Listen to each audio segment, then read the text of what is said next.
Genesis chapter 2. Thus the heavens and the earth were finished, and all the host of them. And on the seventh day Yahweh ended his work which he had made, and he rested on the seventh day from all his work which he had made. And Yahweh blessed the seventh day, and sanctified it, because that in it he had rested from all his work which Yahweh created and made. These are the generations of the heavens and of the earth when they were created, in the day that Yahweh Elohim made the earth and the heavens. And every plant of the field before it was in the earth, and every herb of the field before it grew. For Yahweh Elohim had not caused it to rain upon the earth, and there was not a man to till the ground. But there went up a mist from the earth, and watered the whole face of the ground. And Yahweh Elohim formed man of the dust of the ground, and breathed into his nostrils the breath of life. And man became a living soul. And Yahweh Elohim planted a garden eastward in Eden, and there he put the man whom he had formed. And out of the ground made Yahweh Elohim to grow every tree that is pleasant to the sight, and good for food, the tree of life also in the midst of the garden, and the tree of knowledge of good and evil. And a river went out of Eden to water the garden, and from there it was parted, and became into 4 heads. The name of the first is Pison, that is it which compasses the whole land of Havilah, where there is gold. And the gold of that land is good.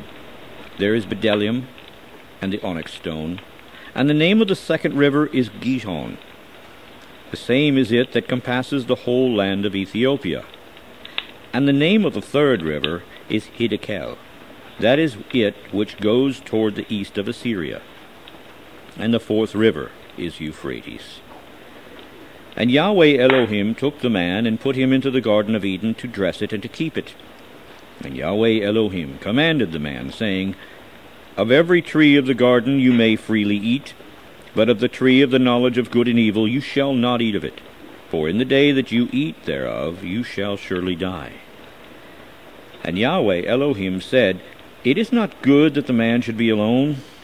I will make a helpmeet for him. And out of the ground Yahweh Elohim formed every beast of the field, and every fowl of the air, and brought them to Adam to see what he should call them.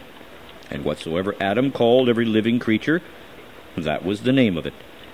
And Adam gave names to all cattle, and to the fowl of the air, and to every beast of the field. But for Adam there was not found a helpmeet for him. And Yahweh Elohim caused a deep sleep to fall upon Adam, and he slept. And he took one of his ribs, and closed up the flesh instead of it.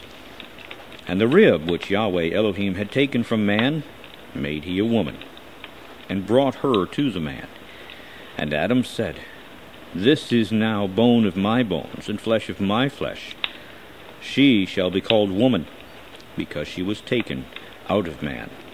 Therefore shall a man leave his father and his mother, and shall cleave to his wife, and they shall be one flesh. And they were both naked, the man and his wife, and were not ashamed. End of chapter.